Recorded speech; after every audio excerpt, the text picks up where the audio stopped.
Boa noite. Tem alguém que está vindo pela primeira vez na casa? Qual o seu nome? Túlio. Júlio? Túlio. Túlio. Seu? Amires? Tamires? Sejam muito bem-vindos. Os amigos espirituais possam envolvê-los. Fique à vontade. Bom, queria dar uns recados. Na segunda-feira, nós temos um grupo de estudo online do livro Caminho, Verdade e Vida. E se alguém quiser fazer parte do estudo, é só comunicar algum trabalhador da casa para poder fazer parte do grupo do WhatsApp e fazer parte do grupo, tá? Nas terças-feiras, nós temos o estudo do Livro dos Médiuns, das 19h30 às 20h30. E após, nós temos a parte mediúnica para os trabalhadores da casa. Na quinta-feira, a nossa reunião pública, das 20 horas a 21 horas, junto, paralelo à evangelização das crianças, aqui na sala. Tá? E queria avisar que nós temos uma biblioteca com vários exemplares, livros de conteúdo adulto, livros espíritas, livros infantis, inclusive da Isa Rita, nós temos aqui. Então vamos colocar essas crianças para ler, aproveitar que estão em casa, de férias, né? E avisar que semana que vem quem vai falar para a gente é o Adriano Moreno, lá do Centro Bezerra de Menezes. André Moreno vai falar sobre o amor, tá? Agora vou ler uma página pra gente. Exercita a gentileza e a gratidão para com todas as pessoas, especialmente os idosos. A velhice é fase inexorável que alcançarás, caso a morte não te arrebate o corpo antes. Neste período difícil, as forças diminuem, os órgãos se debilitam e lembranças se apagam, e a deficiência física e emocional e afetiva se faz imperiosa. Pode parecer cansativa a presença do idoso. Ele, porém, é rico de experiência, que te pode brindar, mas carente dos recursos que lhe pode oferecer. Então está falando aqui a importância, né, de dar valor os nossos irmãozinhos, nossos velhinhos, né? Que às vezes a gente acha, não tem estudo, não sei o que, mas tem uma bagagem que já traz ali, ó, e isso auxilia a gente, né? Agora eu convido a todos a fechar os olhos, nós vamos fazer uma oração. Senhor Jesus Cristo, amigos espirituais, Maria de Nazaré, queremos agradecer por este momento aqui presente, pelos irmãozinhos que aqui estão, pelas pessoas que estão vindo pela primeira vez, pelos amigos espirituais que aqui já estão em tratamento, que possam nos envolver. Te pedir, Senhor, pelo estudo dessa noite, que possamos discernir o que é possível para o nosso entendimento e que possamos brindar com outras pessoas esse entendimento. Te pedir, Senhor, pelas pessoas que estão ausentes, pelas pessoas que estão em nosso pensamento, pelas pessoas que estão em viagem. Te pedir, Senhor, pelos suicidas que ainda não despertaram para a importância do dever da vida. Enfim, Senhor, queremos agradecer por este momento, que o Senhor possa nos abençoar nessa jornada, nesse ano, hoje, agora e sempre. E queremos, Senhor, pedir que o Senhor possa intuir a nossa irmã Isa Rita no estudo dessa noite. Que assim seja. Então hoje quem vai falar para nós é a Isa Rita, que vai falar vidas e obras da Ivone do Amaral Pereira. A palavra é sua. Boa noite a todos, que Jesus nos abençoe, né? Então nós vamos falar da Dona Ivone do Amaral Pereira. Tá dando para aparecer aí bem direitinho? Então eu vou dar uma pincelada sobre a vida dela, vida e obra, porque a vida dela é muito rica, em uma hora só, então tem que ser uma coisa bem, né, resumida de tudo que ela fez, tá? Ela nasceu em 24 de dezembro de 1900, tá?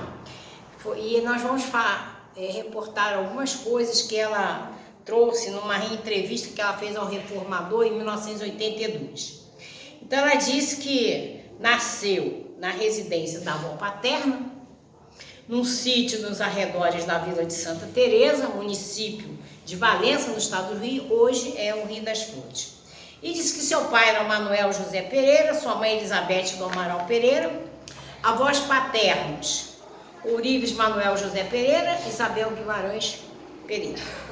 E os avós maternos faziam parte da sociedade lá do Rio de Janeiro no tempo do Império. Era o capitão médico do Exército Veterano da Guerra do Paraguai, Brás Cupertino do Amaral, Francelina Glória do Amaral.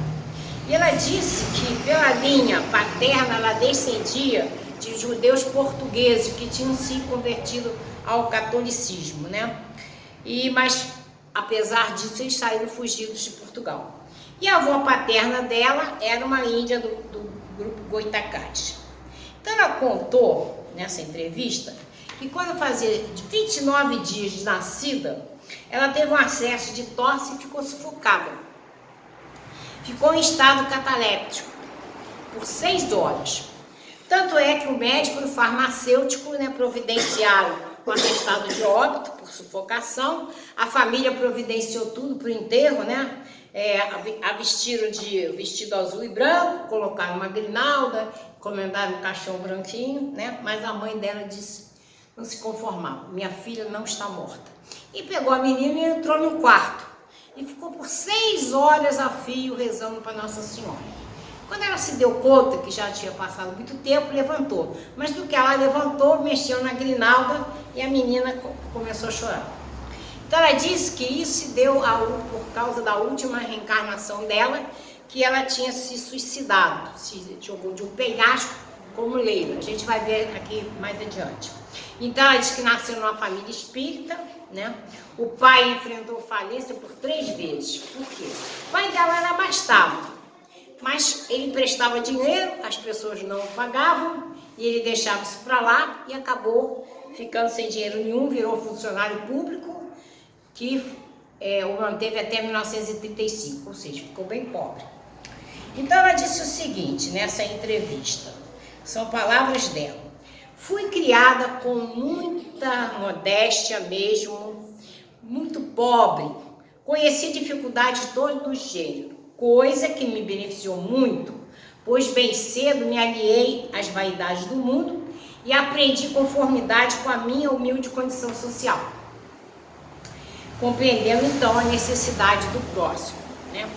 E ela disse, isso tudo ela também falou que colocou no livro Recordações da Mediunidade. E ela disse que lá o pai dela, né, sempre acolhia pessoas que batiam a porta, mendigos, ele colocava para dentro e sustentava durante muito tempo. Então ela se habituou, né, a lidar com gente bem humilde, bem pobre que nem ela. E ela disse o seguinte, que com 4 anos de idade, ela já via e ouvia espíritos como se fossem pessoas normais, né? Aí eu lembro do Chico, né? Vocês devem ter visto passagem dele, a pessoa passava por ele. Vamos dizer, Maria, você está viva ou está morta? Ô Chico, estou viva. Porque para ele era assim, tão comum, ele não sabia distinguir se estava vivo ou morto, e vivos somos todos nós. Que nem o Divaldo. O Divaldo você também já deve ter visto, né? O Divaldo, ele foi trabalhar numa repartição pública e muitas vezes ele via uma pessoa chegar, ia lá atender, ficava falando e era um espírito. E as pessoas olhavam e falavam, aquele cara é maluco, não está falando com ninguém. Aí ele aprendeu, o que ele passou a fazer? Chegava alguém, ele olhava para a colega, se ela fizesse assim, ela estava vendo, ele ia atender. Se ele não fizesse nada, ele sabia que era espírito, ficava na dele, né? Então, para eles era muito comum. Então, para ela, eram 2 amigos invisíveis que sempre apareciam com mais frequência. O Charles, que ela considerava como seu verdadeiro pai. Ela até trouxe problema para sua mãe, porque ela não aceitava aquela família. Para ela, aquele pai biológico não era o pai, era o Charles, que ela estava sempre vendo. Vivia falando sobre carruagem, aquelas roupas cheias de renda. E isso causou um problema muito sério, que a mãe teve dificuldade de cuidar dela, né? E por isso ela foi para casa da avó paterna até os 10 anos, porque a mãe não sabia, tinha que lidar com os outros meninos, e para ela, aquela família não era dela. Então, era difícil. E outro espírito também que se comunicava muito com ela, sempre a miúde, era o Roberto Canalejas, que tinha sido um médico espanhol lá do século XIX. Então, ela disse que essas visões incomodavam muito, porque para ela era realidade, como eu já falei, né, de outra vida. Então, isso perturbava um pouco. Bom, então ela disse que aos 8 anos viveu novamente uma catalepsia. E ela relatou um sonho que marcou muito a vida dela. Mais ou menos com essa idade, ela disse que sonhou com o Senhor dos Passos. Tinha uma escadinha, o Senhor dos Passos estendeu a mão para ela e disse o seguinte: vem comigo, minha filha, será o único recurso que terás para suportar os sofrimentos que te esperam. Então ela estava bem ciente, né, de que seria a vida dela. E ela disse também, depois que realmente se confirmou, muito sofrimento, né? E ela disse que na hora ela ficou tão marcante aquilo para ela, que ela subiu as escadas, deu a mão ao Senhor dos Passos e aquilo ficou bem gravado na memória dela. Bom, com essa idade ela já teve contato com o livro espírita, né? O pai dela não teve condições de pagar o estudo deles, né? Como a gente viu as condições financeiras dele. E namorava no interior, então ela só fez o primário.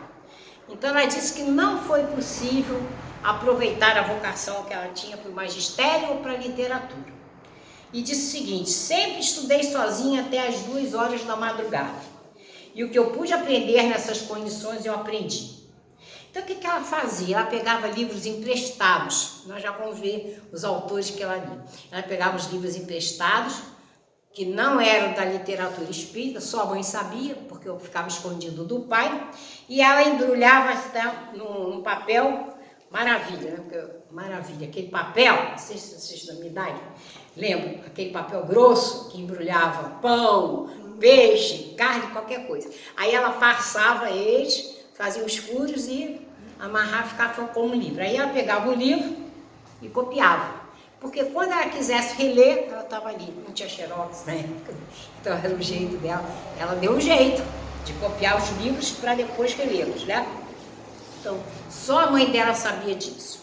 E aos 12 anos, o pai então lhe presenteou com o livro do Evangelho segundo o Espiritismo e o livro dos Espíritos, que ela disse que foi até o fim da vida dela, sempre na cabeceira de sua cama, e ela lia e relia.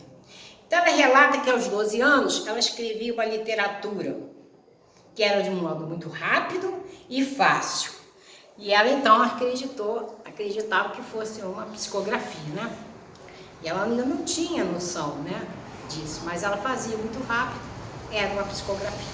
Chegou a aprender música, tocou piano, mas também teve que renunciar a esse ideal. E ela disse assim: essa era a minha aprovação. Renunciar sempre, renunciar também o desejo de estudar.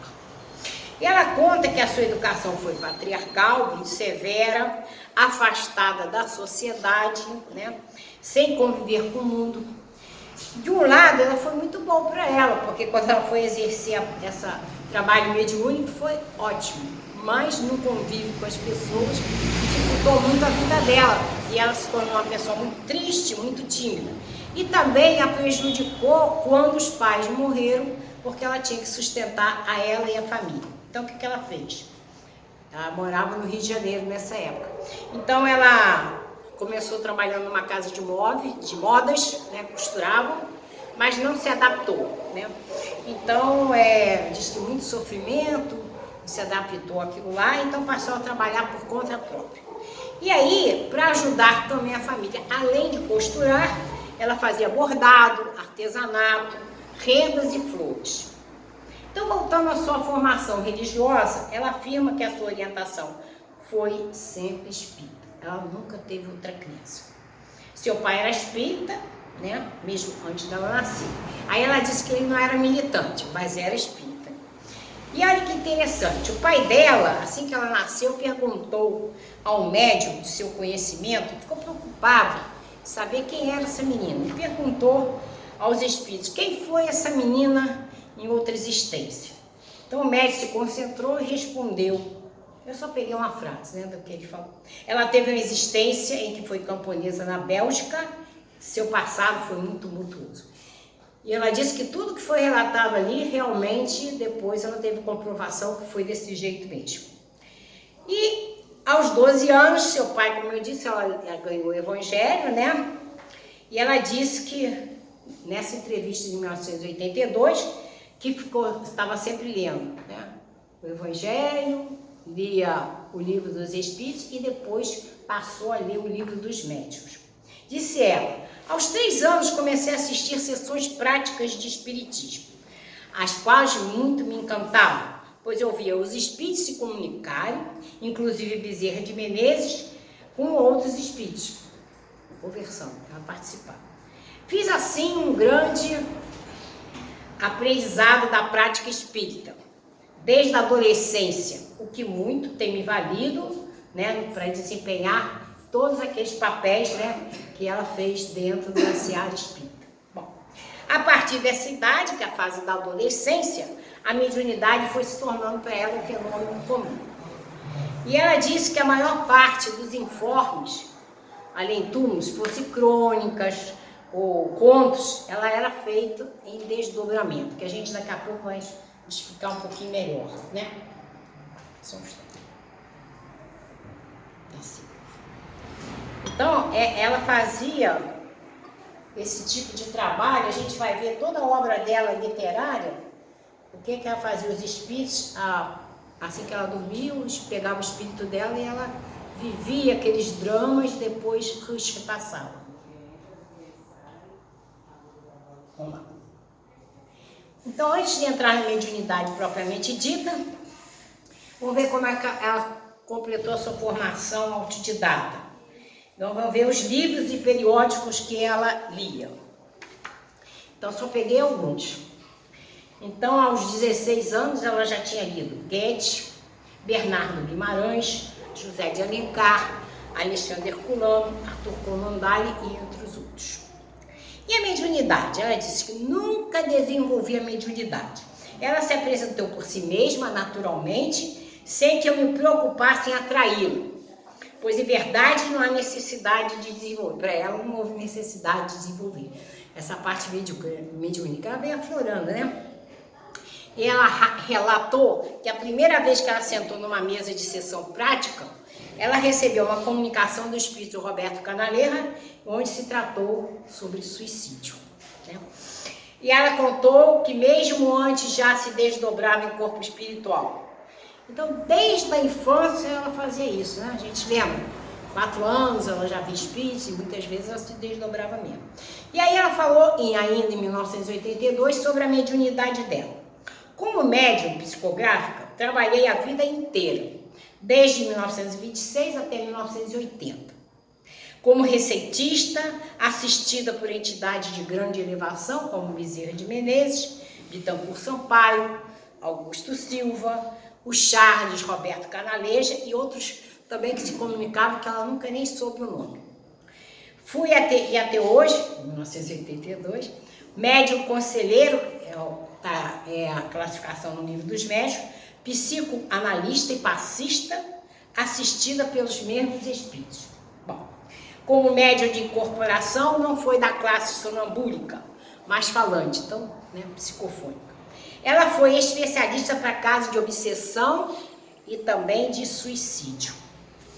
Ela foi médium de efeitos físicos, de materialização, que aconteciam assim, naturalmente, mas a revelia dela. E aí, o que aconteceu?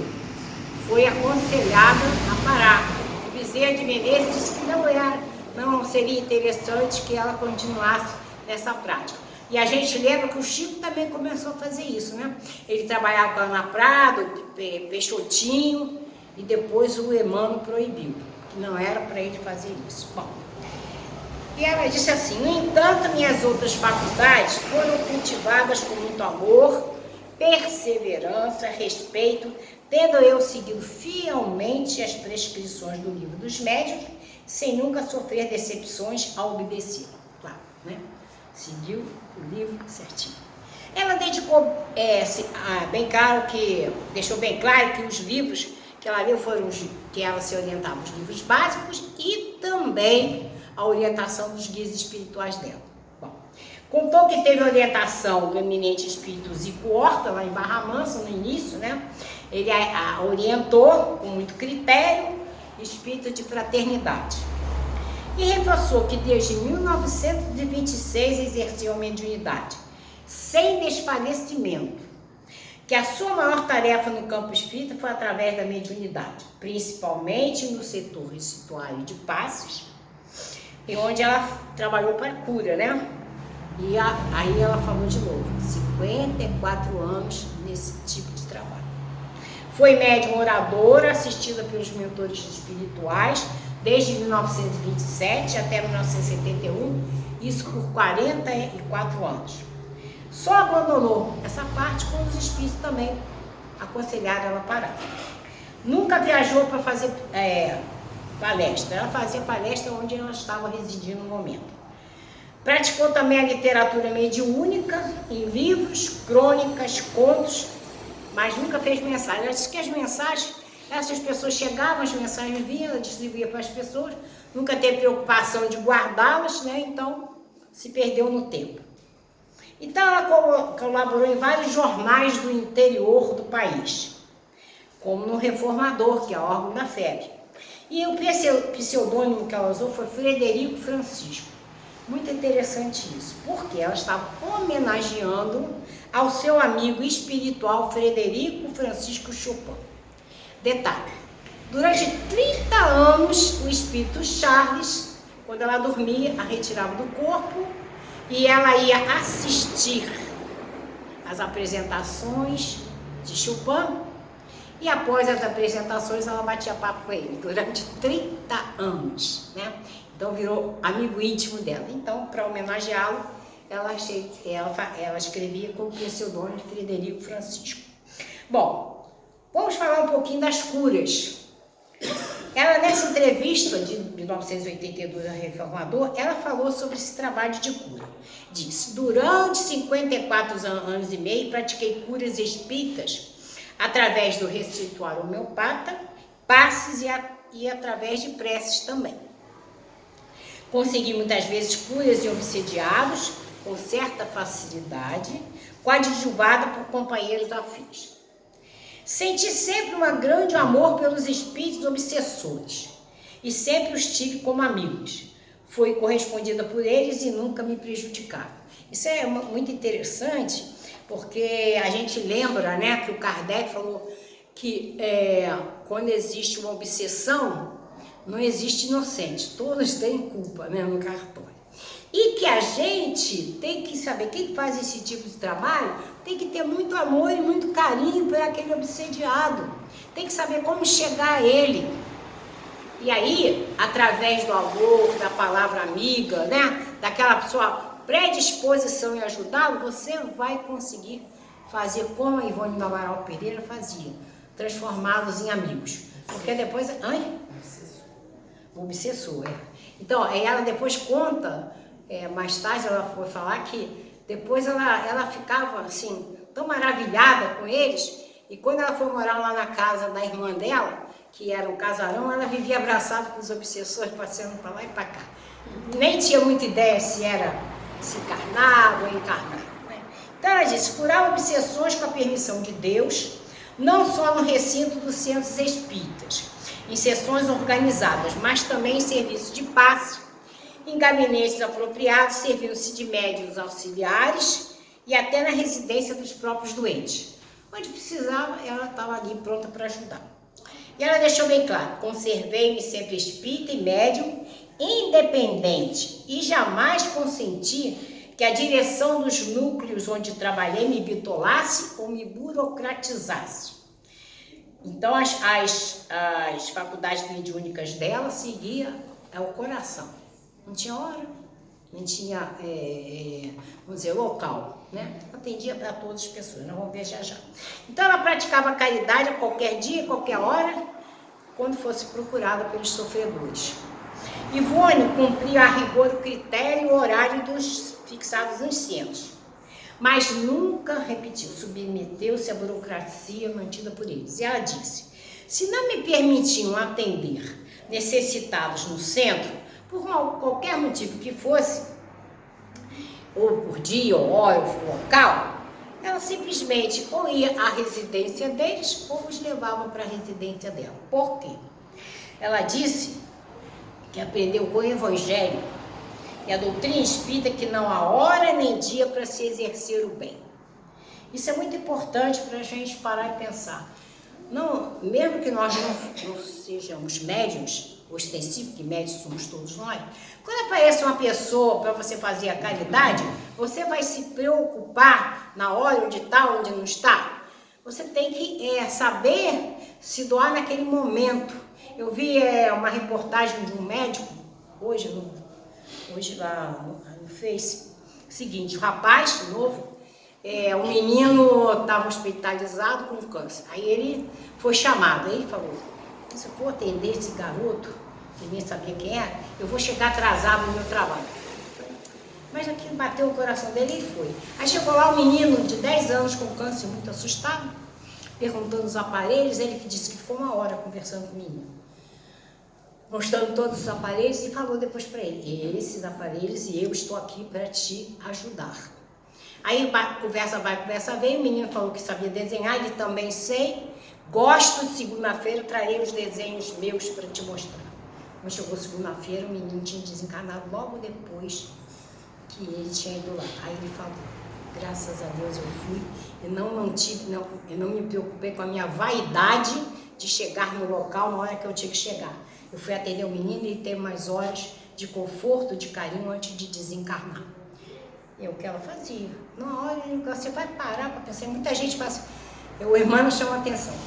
Aparece uma pessoa para você ajudar. Eu não vou ajudar não, porque não é meu parente. Aí você desencarna, ele desencarna. Você chega lá, bate de frente. Foi meu pai, foi meu irmão. E aí? Aí já era. Fica para a próxima. Perdeu a oportunidade. Né? Então, ela diz que diariamente mantinha um significativo trabalho de paz e radiações beneficentes onde fosse necessário. Eram verdadeiras sessões que eu realizava a sós com Deus e os meus guias, durante as quais orava pelos desencarnados, eu lia trechos da doutrina espírita e do Evangelho, oferecia a eles, pedia a Jesus que os fizesse ouvir e participar também nas minhas preces. Então ela se doava mesmo, né? Tudo. Ela contou que muitas vezes se via rodeada por essas entidades durante esse trabalho e ela via que essas entidades ficavam reconfortadas, satisfeitas, e isso trazia muita felicidade ao coração dela. Ela afirmou que tinha muito amor pelos obsediados e disse que tinha certeza que o dia que ela desencarnasse, eles estariam ali para abraçá-la. Né? Obsessor, obrigada. Ter irmã é muito bom. Né? Senão não fica claro. Orava ainda pelos sofredores encarnados, pelos amigos, e depois pedia as consultas, as receitas, né, que eram solicitadas. Aí depois que ela ia fazer os trabalhos psicográficos de literatura. Então ela falou o seguinte sobre a sua mediunidade. Olhem só. Foram horas de intensa felicidade. As únicas horas felizes, em verdade, que eu conheci, durante as quais o mundo espiritual se abria para mim, se me revelava e eu convivia com os espíritos e com eles instruía, trabalhava e progredia. Os momentos felizes da vida dela. Com esse trabalho silencioso, ignorado e humilde, consegui curar doentes do corpo e da alma, orientar médiuns e centros espíritas, reconciliar cônjuges, reequilibrar lares desarmonizados, consolar corações, evitar suicídios e até esclarecer espíritos sofredores. A gente sabe que até hoje a Dona Ivone, ela e a equipe dela, ela consegue evitar muitos suicídios. Eles vêm e ajudam, né, os encarnados que estejam com essa vontade de se suicidar. E ela disse que tinha certeza que Jesus estava sempre auxiliando ela nesse trabalho. E ela disse também que o seu trabalho era diário. Então ela trabalhou como médium em vários centros espíritas, que a gente vai ver daqui a pouco. E disse que as curas que eu consegui fazer foram realizadas com simplicidade, sem formalismos, nem inovações na prática espírita. Ela dizia, fui sempre avessa à propaganda dos meus próprios trabalhos, jamais aceitei homenagem que quisessem prestar. Então ela contou que uma certa época da vida dela, ela foi morar no Rio de Janeiro, num bairro chamado Luiz de Vasconcelos, perto de uma favela, e morava com uma amiga, que não era espírita. Então ela foi lá nos centros da Redondeza, ofereceu os trabalhos dela, ninguém aceitou. Então, o que ela fez? Organizou um posto médico na casa dela, levava as pessoas que iam lá, ela fornecia remédios homeopatas e alopatas com o dinheiro dela mesma, que ela trabalhava, costurava, etc. Então ela oferecia esses remédios, né? Tirava receitas pela manhã, fornecia remédios com ou alopatas mesmo, tudo gratuito. Aplicava injeção em doentes pobres, costurava para eles e nada cobrava. Então ela disse que o que ela pôde fazer durante aqueles anos, fez o que pôde, né? Dava aula de costura, de bordado para as meninas, né? Também não cobrava nada, né? E tudo que ela podia fazer, ela ajudava. Mas disse que foram 8 anos de terríveis provações que ela venceu graças à ajuda de Deus. Então ela sofreu um bocado. E ela fazia o culto no lar escondido da amiga, porque a amiga não era espírita. Bom, em 1952 ela se mudou para a casa da irmã Amália, né, um casarão, e aí ela só se dedicou aos livros doutrinários. Ela jamais psicografou poema. Chegou a escrever 10 livros infantis com a ajuda do Bezerra e do Leon Denis. Mas ela tinha uma tarefa que ela fazia todos os dias, né? Antigamente, né, quando ela era pequena, na época dela, né, ela saiu no jornal, nos obituários, né, que é a causa-morte. Então ela pegava o nome de quem tinha sido suicida e orava por eles, até que depois até eles vinham agradecer a ela e se tornavam seus amigos. E ela fez isso durante muitos e muitos anos, né? Então ela disse, passado algum tempo, muitos deles vinham agradecer as orações e davam-me fortes abraços, passeando de braço dado pelo casarão, como se tivessem encarnados fossem. Numa entrevista também que ela deu ao Jorge Rizzini, em 1972, ela falou da sua formação de caráter espiritual feita pelo Bezerra de Menezes. Porque Chico disse assim, olha, o Bezerra de Menezes tem um carinho muito especial por você. E depois ela descobriu por quê, porque ele já tinha sido pai dela em outra vida. Tanto é que quando ela recebeu a trilogia Nas Voragens do Pecado, Cavaleiro de Números e o Drama de Bretanha, ela veio em ordem cronológica diferente, porque retrata a vida dela como Leila, que foi suicida. Então, para que ela não sofresse mais um drama, né, esse trauma de saber que ela era a história dela como suicida, os livros vieram na ordem cronológica contrária. E ainda na entrevista a Jorge Rizzini, ela diz que sempre ouviu os conselhos do Bezerra, mas também de outros espíritos que a guiavam, como Bittencourt Sampaio, Eurípides Barçanufo, que inclusive com Barçanufo ela disse que curou muitos paralíticos, né? Então, vamos ver, já que ela trabalhou em alguns centros espíritas, vamos ver os cargos que ela ocupou, né? Ela trabalhou em Lavras, era um centro muito pobre, e aí ela trabalhou através da homeopatia. Então ela pediu ajuda ao Frederico Figner, que é o Jacó que escreveu o livro Voltei. O Frederico Figner era um homem muito rico, muito caridoso, então ela recorreu a ele, que ofereceu para ela, na época, 60 vidros de homeopatia e cada um tinha 60 gramas. Diz que salvou muitas vidas com essa doação.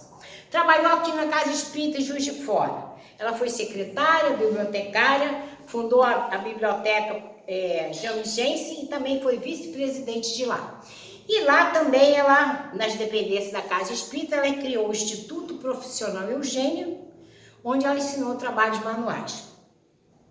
Trabalhou na Fundação João de Freitas, ela fez evangelização. E as obras literárias dela se perdeu muito, porque ela não tinha como guardar, né? Então, como eu já falei antes, ela escreveu em muitos jornais, não guardou nada, né? E ela não tinha experiência para guardar esses trabalhos. Trabalhou em muitos jornais, mas só vou citar dois, para não se alongar. Foi aqui o Jornal do Comércio, em Juiz de Fora, e trabalhou também lá no Clarim de Matão, onde ela ficou muito amiga do Caíba Júnior, né? Mas trabalhou em outros tantos jornais. Vou falar um pouquinho sobre a experiência dela no Esperanto. Através do Esperanto, ela conseguiu várias amizades no mundo inteiro com esperantistas, mas teve um que se destacou. Quando ela recebeu uma carta lá da Polônia, ela sentiu uma coisa diferente. E aí aguçou a curiosidade dela para ver quem é que estava mandando a mensagem. E ela foi, né, desdobramento, foi ver essa pessoa, porque eles estavam travando correspondência e ele viria aí no Congresso Esperantista lá no Rio e já estavam combinando se encontrar. E aí, naquela carta que ela recebeu, ela sentiu alguma coisa diferente, foi um desdobramento para ver quem era aquela pessoa. Só que ela reconheceu que era o amor da vida dela, que tinham combinado que nesta reencarnação eles iam se encontrar. Só que com um detalhe, ele estava com 38 anos e ela com 62. Então foi aconselhada a não ir pelo Bezerra para não errar novamente, por amor. Bom, mas também, né, talvez não tivesse chance, 38 para 62. E aí ela também, no mundo inteiro, ela gravou correspondências, ajudou muita gente. Na Tchecoslováquia ajudou muitas pessoas, né? E antes de elencar suas obras, é importante a gente entender que para receber as psicografias dos seus romances, ela foi levada aos locais onde se desenrolavam os dramas. Alguns deles tratavam das suas vidas, como a gente já viu lá na trilogia. Então, a preocupação do Bezerra nesse tipo de trilogia foi, como eu já falei, não vir em ordem cronológica para ela não se identificar com Maria. Então, vou ver como é que acontecia essa preparação para receber essas obras. Muito interessante. Os autores espirituais, inclusive do livro Memórias de um Suicida, me retiravam o espírito do corpo material. Me levavam para além ou para um país em que se desenrolaria a ação. Portugal, Espanha, França, Alemanha, Rússia e também alguns ambientes do mundo invisível. Foi levada para lá. Conheci assim algumas paisagens do mundo espiritual e países estrangeiros terrenos, onde a ação romântica se desenrolava em diferentes épocas ou séculos. Nesses locais, eu assisti a peça a ser escrita pelos autores espirituais, com todos os detalhes. Senti as emoções de todos os personagens. Contemplava colorações belíssimas das paisagens. Via-me em todas as cenas, mas nada fazia ou dizia. Só via, né? Eu ouvi uma voz desconhecida que narrava o drama, com uma precisão e um encanto indescritível, mas sem ver o narrador. E ouvi ainda tudo quanto diziam os personagens. Ela viveu aquilo lá mesmo, né? Assisti dessa forma a célebre matança dos Huguenotes, na França, em 1572, com detalhes inimagináveis por todos nós. Assisti às cenas da Inquisição de Portugal no século XVI. Visitei castelos medievais e da Renascença. Penetrei o Palácio do Louvre, como ele deveria ser no tempo da Catarina de Médici. pelos 3 gelos da Rússia, conheci a vida dos seus camponeses, o esplendor da nobreza ali existente durante o Império. Penetrei regiões sombrias do astral inferior e as ambiências consoladoras do astral intermediário. Posso dizer que além túmulo se assemelha à nossa terra. Ao contrário, né? Mas foi assim que ela colocou. Porém, mais belo nas regiões intermediárias e boas. Nestas, tudo é agradável, belo e artístico. Convivi finalmente com meus guias espirituais, como se eu fora também desencarnado ou quase isso. E revi muitos trechos do passado histórico citados em meus livros, como se tratasse do presente. Depois de todas essas visões, os autores espirituais dos livros mostrados voltavam e os escreviam, e eu os transmitia com grande facilidade, porque já conhecia o enredo e todos os detalhes. Né? Aí para ela ficou muito fácil, né? Porque ela viveu e conviveu aquilo tudo. Agora, nós vamos falar uma coisa muito interessante que aconteceu com ela. Ela foi programada a viver 42 anos. E aí, quando ela completou 42 anos, ela teve um trauma. Ela teve um choque. Aí eu descobri que ela foi a Leila, que tinha se suicidado. E esse choque fez com que ela entrasse em coma durante 2 meses. Os médicos não encontraram motivo para ela estar nessa situação. Então foi quando ela reviu toda a existência dela como Leila. E aí também ela vê minuciosamente o seu desencarne através do suicídio. E lembra também do Vale do Suicídio. Então o que aconteceu com a espiritualidade? Resolveu fazer uma moratória. Ela foi operada perispiritualmente e viveu mais 42 anos. Por tudo que ela fez de bom, ela teve moratória para viver mais 42 anos. Né? Então, por isso que a gente tem que fazer coisas boas para a gente ter moratória. Eu vi uma vez, no outro dia, eu vi o Haroldo, né, falando, que já vem falando há muito tempo. Pede moratória para os espíritos, fala, está muito ruim, né, programar a reencarnação. Mas já está aí, vamos dar uma moratória para você ter mais oportunidade de fazer coisas boas. Então, eles deram para ela essa moratória. Então, fizeram essa operação perispiritual e ela, então, pôde viver mais 42 anos. E depois o próprio Bezerra, ela viu tudo, viu a medicação que ela tomou, o Bezerra transcreveu através do lápis psicográfico dela mesmo tudo que se passou. Então, ela viveu mais 42 anos. E diz ela que durante a convalescência ela leu Paulo Estevam. Então, ela vai desencarnar no dia 9 de março de 1984 no Hospital da Lagoa, no Rio de Janeiro. Bom, tem outra coisa muito interessante ligada ao trabalho dela.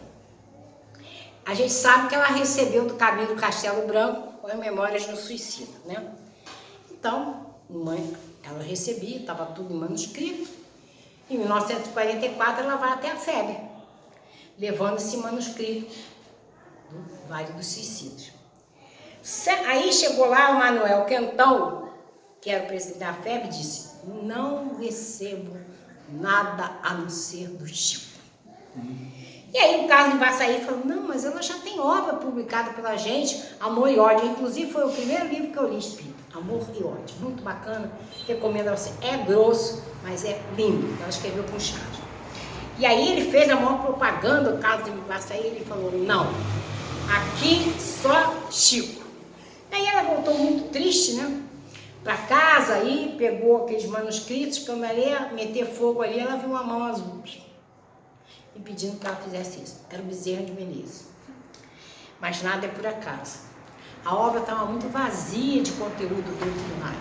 Então apareceu para ela quem? Leon Denis, que de 1944 até 1955 trabalhou com ela. Aí acrescentou realmente coisas doutrinárias, ensinamentos. Aí a obra passou a ter valor, né? Então ela voltou. Voltou lá na FEB. Aí já era o Vantuil de Freitas. Ele disse, até sei, mas está datilografado? Não. Ela não tinha máquina de datilografia. Depois de 7 anos, ela recebeu a máquina de presente, e aí, né, pôde datilografar. Volta para a FEB em 1955, então ela foi publicada em 56. Nada por acaso. Não podia, porque aí ele ia perder. Ele não ia ter nenhum valor, né? Vamos ver então os livros da Lavra da Ivone do Amaral Pereira. Memórias de um Suicida, com o Caminho Castelo Branco. Amor e Ódio, com Charles. A Tragédia de Santa Maria, com Bezerra. Devassando do Invisível. Ressurreição e Vida do Leão Tolstói. Nas Voragens do Pecado, Cavaleiro de Médio e o Drama de Bretanha, que é a trilogia. Dramas da Obsessão, com Bezerra. Recordações da Mediunidade. Sublimação, com o Leão Tolstói e o Charles. Evangelho dos Simples. O livro de Eneida. Contos Amigos. Cântico do Coração, volume 1 e 2. Contos Amigos. Pontos Doutrinários. A Luz do Consolador e o Socorro dos Suicidas. Então eu tirei aqui do livro Recordações da Mediunidade 3 frases importantes, 3 textos importantes que ela colocou no livro. Seguinte: se um médium não segue a doutrina espírita ou se demonstra sinais de domínio de um obsessor, deve suspender seu trabalho mediúnico para que não prejudique os outros a si mesmo. Tem que ter consciência. Tem gente que está com problema, mas não quer dizer na casa que está com problema e vai lá, participa do trabalho e atrapalha, né? E outra coisa que eu me lembrei no dia, que houve um comentário uma vez. Às vezes a pessoa faz parte de um centro, está com problema, mas para que os companheiros da casa não descubram que está com problema, vai fazer o trabalho de desobsessão em outro centro, para ninguém descobrir que ele está com problema. Gente, onde que está, né, aonde você, é o seu centro ali que está, né, o seu reforço, seus amigos, toda a casa preparada para te ajudar. Então ela fala, como é importante você tenha essa responsabilidade de não prejudicar o trabalho, né, e que você então tem que estudar. Como que uma pessoa vai participar do trabalho mediúnico e não sabe o livro dos médiuns? Cadê a responsabilidade? Você tem que saber a doutrina, você diz de espírito, você tem que saber a doutrina. E se você vai fazer esse tipo de trabalho, você tem que saber o livro dos médiuns, né? Para você estar mais adequado a ajudar ali naquele momento. E a coisa muito importante, eu vou confessar para vocês, tenho falado no incenso agora, porque agora é que eu estou começando com esse trabalho. Eu faço psicografia há muitos anos, quase 30 anos. Já participei de correio fraterno, essas coisas todas. Mas eu sempre falei com a Iná, minha irmã, nunca vou participar de reunião mediúnica. Ah, por quê? Eu não sei, eu sei lá o que eu achava. Mas nada é por acaso, eu estou lá no Dom Pedro II, agora eu faço parte de uma reunião mediúnica de quinta-feira.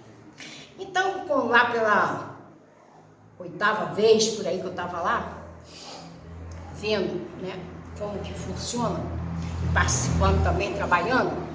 Então, quando você vê aqueles espíritos que chegam ali, atormentados, ou ele foi suicida, ou aquela sensação de que ele se queimou, ou que ele matou alguém, ele está naquele tormento, vem aquele irmão, através da espiritualidade, fala uma coisa para libertar aquele espírito, que naquele momento ele se solta, se desprende daquela agonia que está vivendo e tem um consolo ali, um amparo. Gente, nessa, não sei se foi a 8ª vez, qual vez foi, mas eu chorei tanto. Eu falei, Jesus, muito obrigado por eu ter vindo aqui, por eu estar participando desse tipo de trabalho e tendo entendimento do que é a caridade numa hora que você vai fazer uma desobsessão. E o mais importante, que os maiores beneficiados somos nós que estamos trabalhando ali, né? Porque cada relato que é trazido ali para você falar, ó, olha como vai andar aí para não chegar aqui desse jeito, né? A mesma coisa que a gente lê lá, né, a obra do Céu e Inferno, né? Então é aquilo ali ao vivo e a coisa. Então, como é importante esse trabalho, quanta caridade que é feita. Então, você tem que ter muita responsabilidade ao participar disso. E ela fala que é muito importante não haver o desânimo. Tem gente que está passando mal, já é mesmo para não ir, falar, hoje eu não vou não. Porque eu estou com dor de cabeça, que eu estou com isso, que eu tô... É aí que você tem que reunir forças e ir. Primeiro, estão te tirando o trabalho. Segundo, você está tirando a oportunidade de ser ajudado. Então, ela disse que não cabe o desânimo, porque o desânimo vai fazer um tipo de trabalho mediúnico, é mau conselheiro, né? E vai tirar as melhores oportunidades. E ela fala também da importância da palavra, mas não é do que uma vibração do pensamento. Então, eu lembro que Emmanuel chama atenção.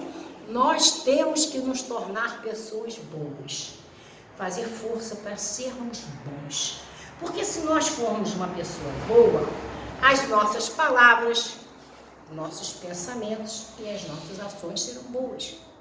Só vai se partir de nós aquilo, mas como é que eu vou fazer? Olha, nós estamos aqui para isso, para nos transformarmos. Então a gente combater tudo que a gente sabe que não está bom em nós, né? Está aí a doutrina para nos ensinar e a gente fazer esse esforço para se melhorar. Porque além disso, o planeta está precisando, né, de quantas pessoas se transformarem mais rápido, o planeta vai ter, né, a possibilidade de se transformar. E outra frase que eu achei muito importante. Renova o teu caráter com a prática das virtudes.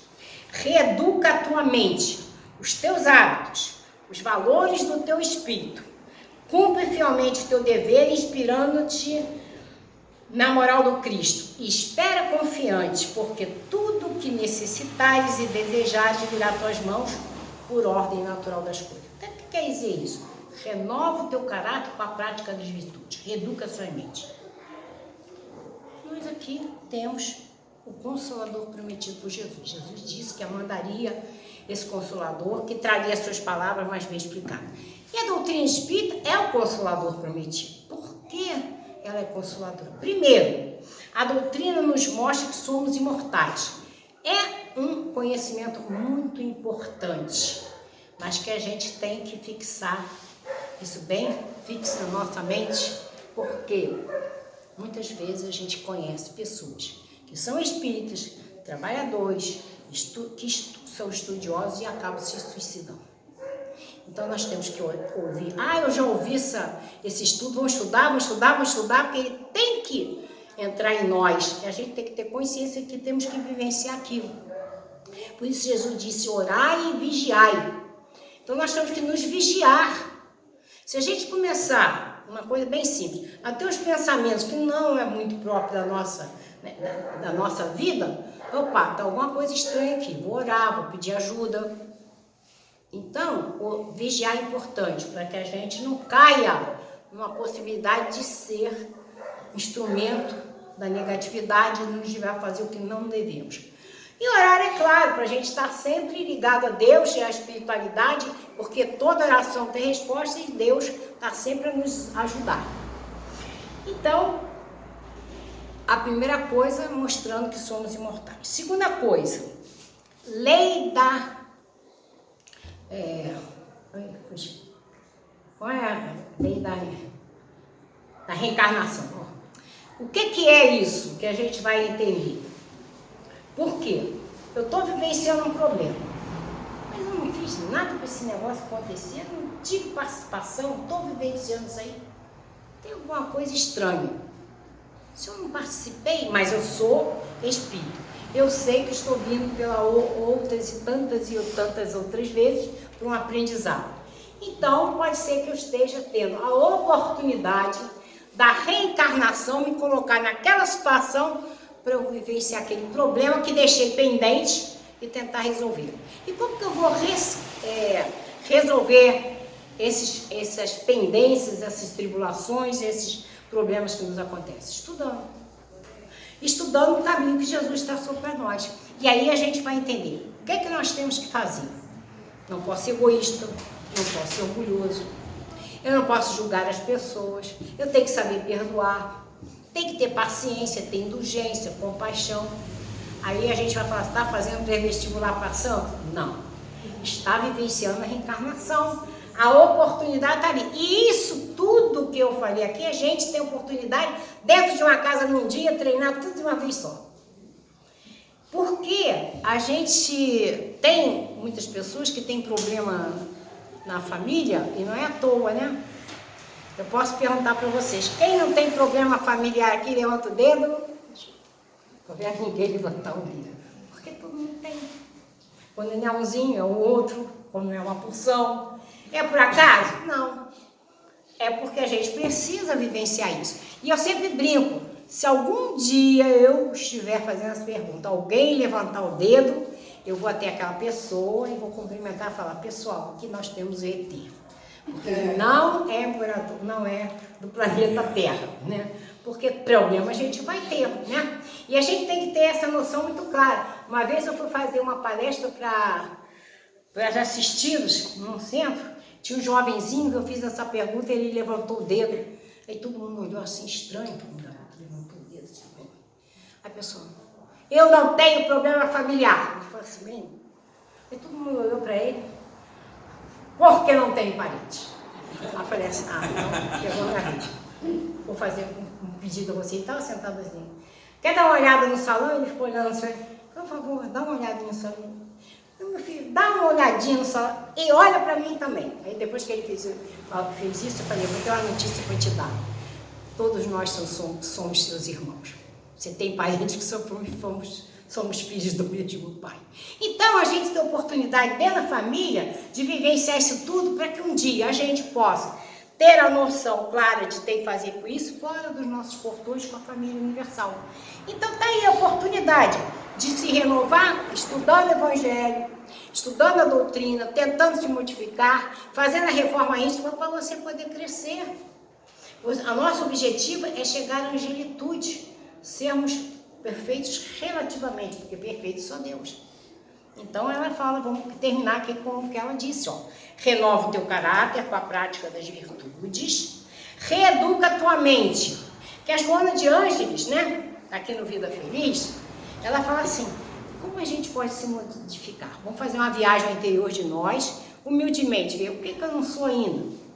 Eu vou tentar me modificar. Com humildade, nós somos imperfeitos. Aí, na medida que você detectou, não sei perdoar, é o primeiro passo para você começar a perdoar. Busque em Santo Agostinho o quê? Todo dia faça uma revisão do dia, do que fez. O que fiz de bom, vou repetir. O que fiz de ruim, vou eliminar, fazer diferente. Então, vamos nos reeducar. Cumpre fielmente o teu dever, que é crescer espiritualmente, aproveitar a reencarnação, inspirando-te na moral do Cristo e espera confiante, porque tudo que necessitares e desejares virá às tuas mãos, por ordem natural das coisas. Então tá aí o exemplo da Ivone do Amaral Pereira e tantos outros que nós temos, abnegados, Eurípides Barçanufo, Bezerra de Menezes, Chico Xavier, que nos dão, né, através do estudo da sua vida e obra, uma pincelada do que a gente pode começar a fazer. Mas a gente tem que ter vontade de fazer.